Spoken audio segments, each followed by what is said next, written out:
Today we'll begin with 3D, and for that there are a few important concepts. Let's go through them.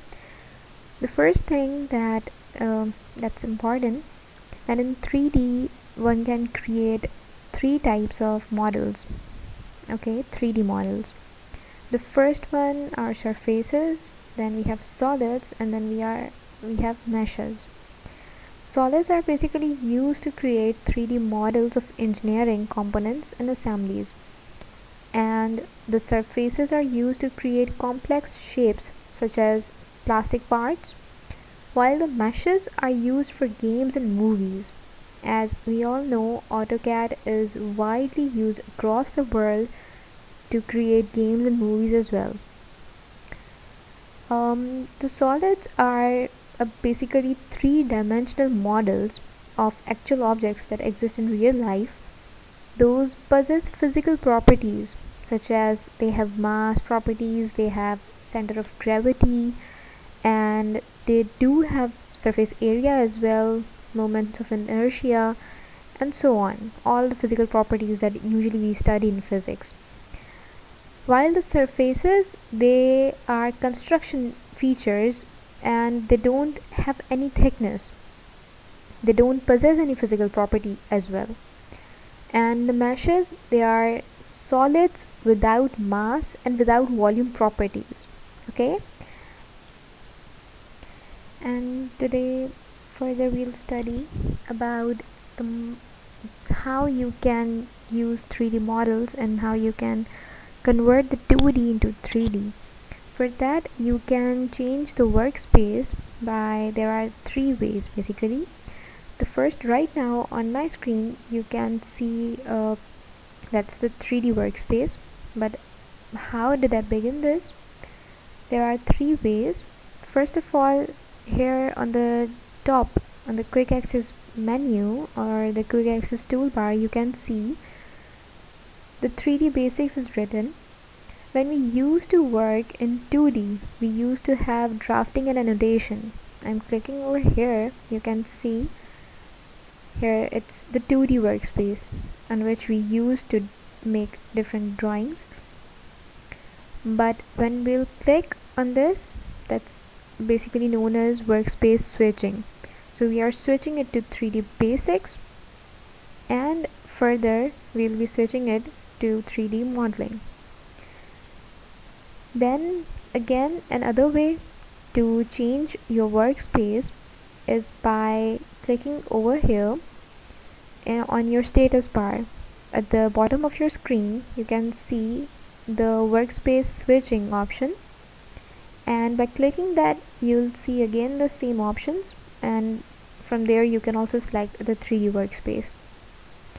And another option, the third last one, is by when you'll open the AutoCAD on the very beginning page, here we do select the templates, and for that here we have the templates to select 3D as well. So these are the main three options by which we can easily switch our 2D workspace to 3D workspace. When we further work on the 3D models, we'll have to view them from different angles, and for that we'll change the view cube. This on the right corner of our screens, this is known as view cube. It has different views: the top view, the bottom view, the side view, north, west, east. You can change many views from here. Moreover, you can change the settings of view cube as well. Here you can see the parallel perspective, perspective with the ortho faces. Moreover, you can change the view cube settings from this tab as well. Further, you can change the settings from visual styles as well. This is known as in canvas settings, and from here you can see the conceptual view. These are basically visual styles, from what type of style you want to select for viewing your 3D object.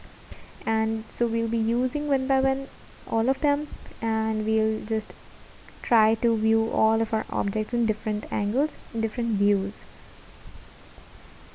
Now we'll learn to use the box tool, the very first tool, and in the create panel here you can see we have the very first option, that is box.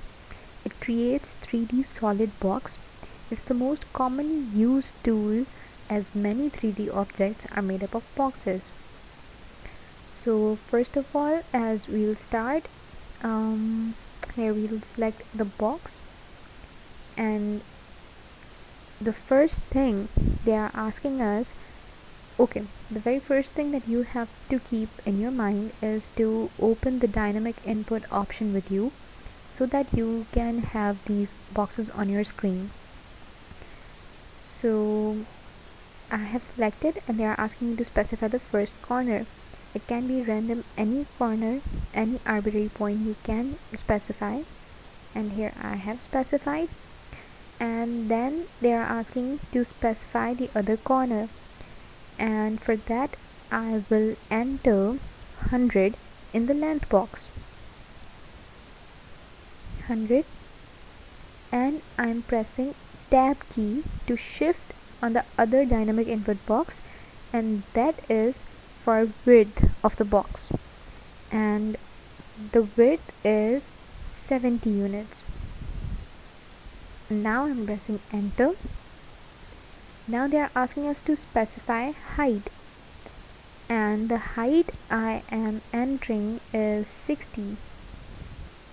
We have created the box. Now we are going to the navigation panel, and from here I am selecting zoom all, and here the box is, but let's just move our screens, but better is to move the object. So I'm selecting the move option, and I'm selecting my box, I'm pressing enter, and the base point is this one. Okay, I have successfully moved the object. Now the next step is, here I told you we have the in-canvas controls, and in the visual styles you can change the option from 2D wireframe to shades of gray. See, that has changed. But to view it properly, you can do another thing.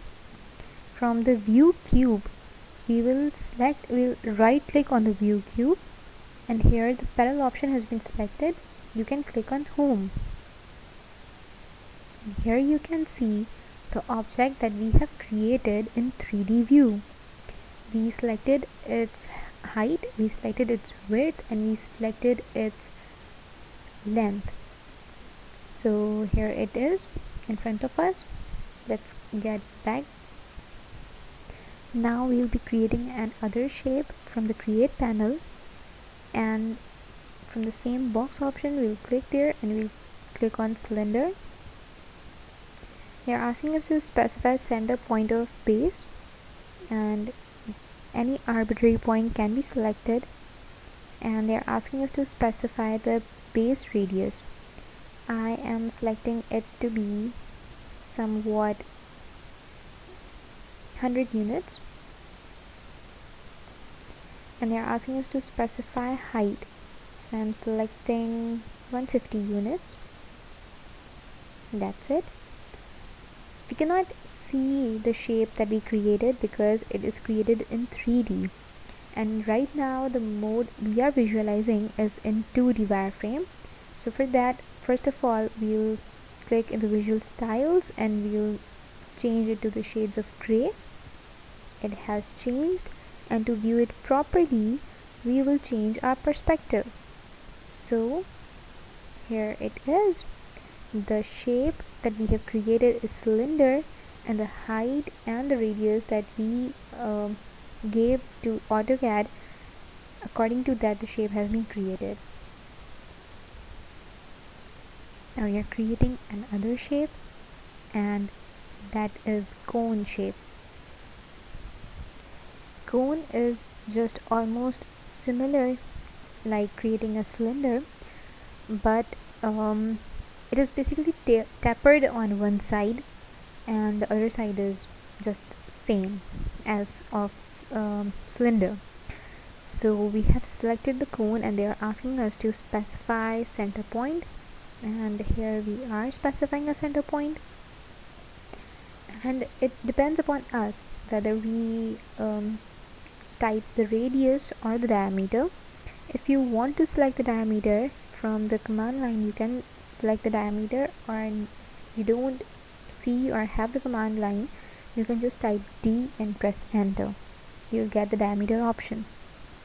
So here we are specifying the base, and I'm specifying it to be 100 and enter. Now they're asking us to specify height, so I'm specifying it to be 160. Okay, the shape has been created but we cannot see it, and again we will change our visual style to shades of gray, and we'll change our view, so here we can see the cone.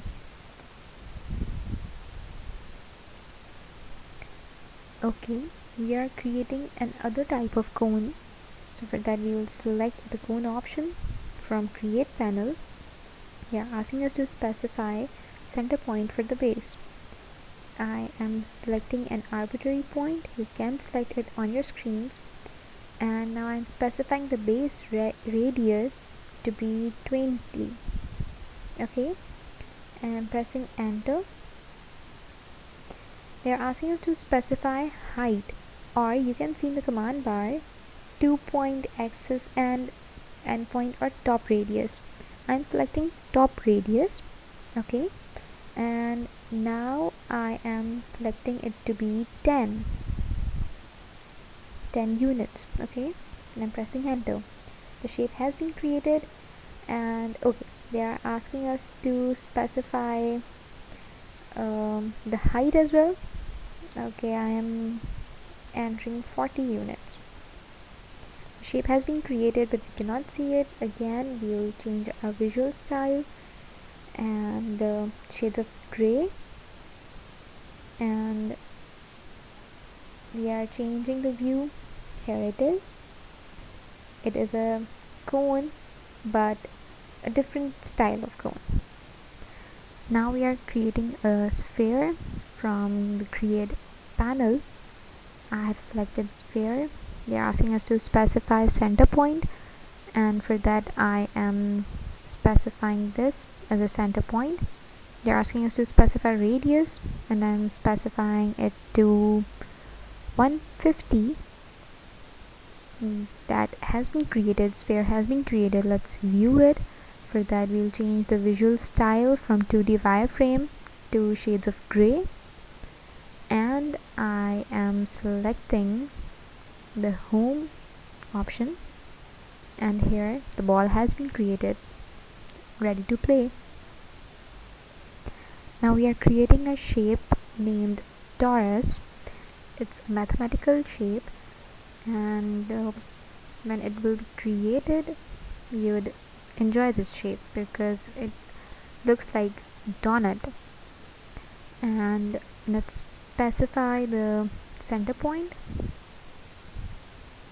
and we are moving the pointer to 50 units. I'm entering 50. Now they are asking us to specify the radius, the tube radius, and I want it to be someone 15. Let's view this in the shades of gray, and here it is, donut. Now we'll learn using another option from create panel, and that is extrude. Extrude basically is used to create a 3D solid surface to any 2D object, and for that let's use normal line command that we used to use in 2D drawings, and I have selected the line command. They're asking me to specify the first point. Let's suppose that's my first point. I'm dragging this line to let it be 100 units, Okay, and I am dragging the line to 50 units downwards and more 50 units towards left, and I'm dragging it again to the top and let it be 50 units again. Okay, and this shape makes no sense. You can create any shape, but that's just for your understanding. Now we'll use the extrude command on it, and I have selected this object, this object, this object, and this object. Sorry, this object. Okay, now I am pressing enter. Now they are asking us to specify the height of extrusion. How much height do you want that 3D to have, that 3D object to have? And for that we are specifying it to 35 units. Okay, that it has been created. Let's view it, and even if we view it in shades of gray, we cannot see it because it's not a 3D object basically, and it, it has been converted to 3D but from the other perception. And here it is, the object has been created. We can view it easily in the 3D. Other tool in create panel is revolve, and for using that, first we'll create a polygon, and I'm selecting polygon from the draw section. They're asking me to enter the number of sides, so I'm entering maybe 5. Enter. I'm specifying a center point, but then they are asking to enter if I want to create the polygon as inscribed or circumscribed. So I'm selecting circumscribed. You can create inscribed as well, but let's delete this. I'm creating it again, and yep, 5. They're asking to specify the center, circumscribed,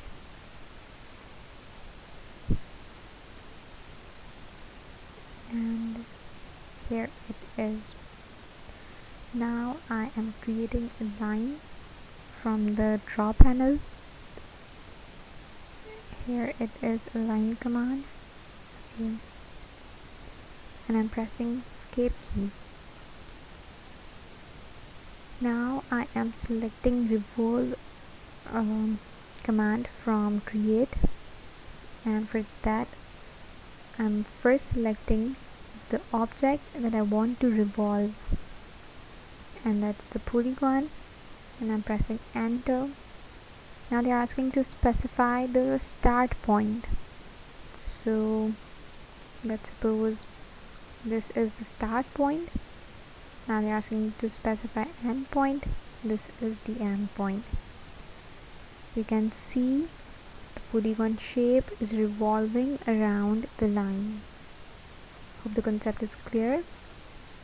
But okay, for more understanding, let's hold it over here.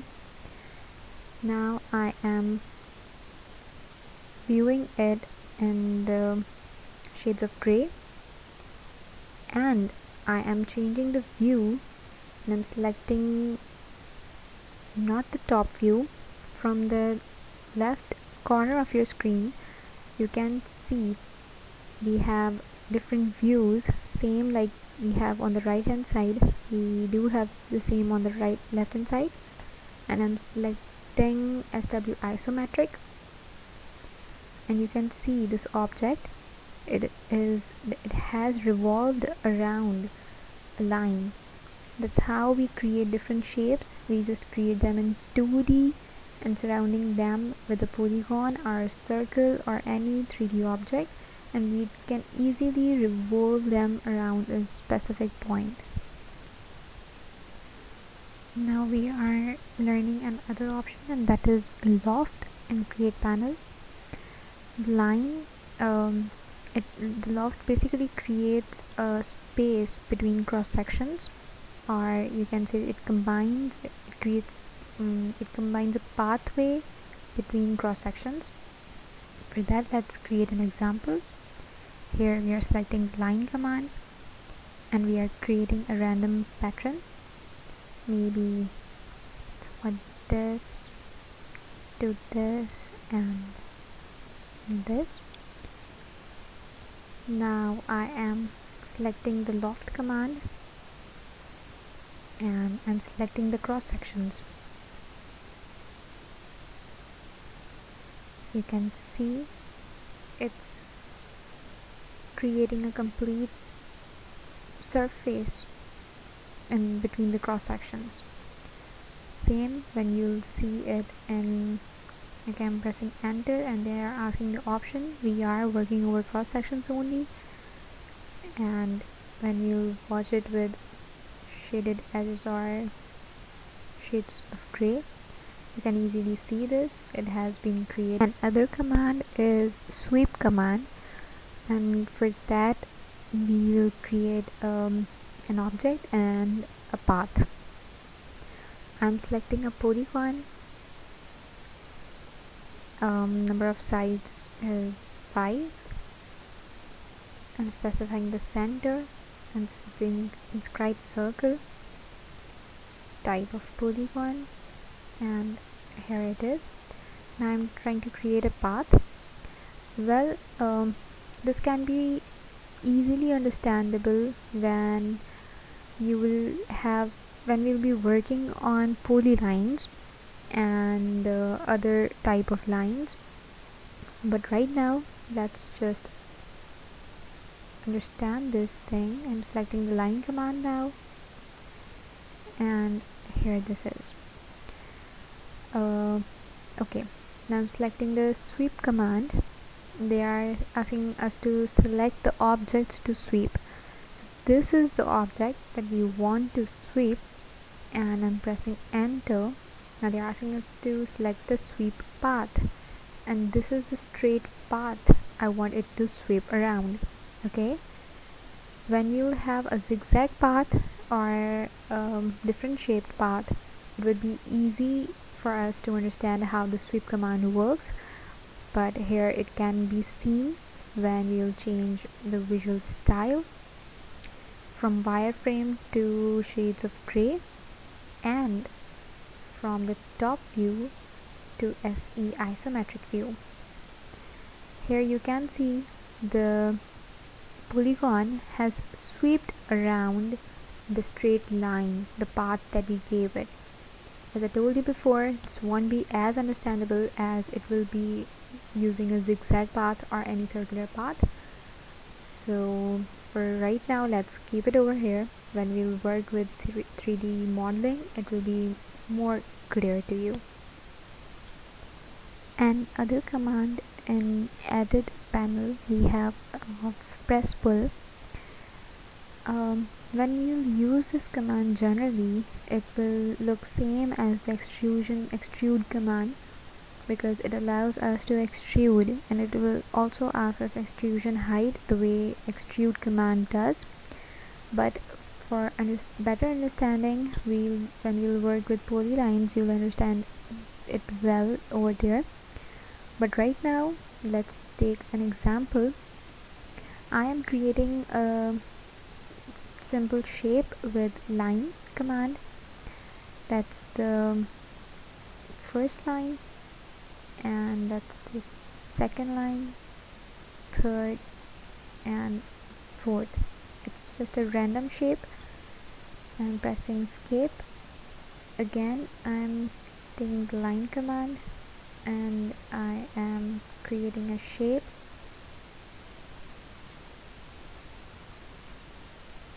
Okay, now we'll view it in SE isometric view so that it can be easily understandable. What is the basic difference between that?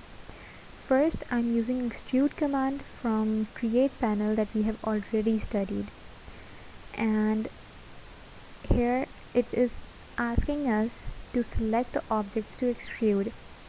While using this, you can see it is selecting individual lines one by one. 1, 2, 3, and 4. I'm pressing enter and it's extruding it, okay? But it can be seen, let's suppose we are creating a specific height. Up till here we are extruding it. Now I'm using press pull command on this other shape, and you can see it's taking the bounded objects only, either this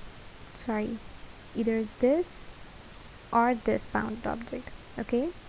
And when I am selecting this, it's just creating a, you can say, an extension of it. It's just pressing up and creating a boundary for it, okay? So but this example will be more clearer when you'll select it in the polylines option when we'll be working with 3D modeling.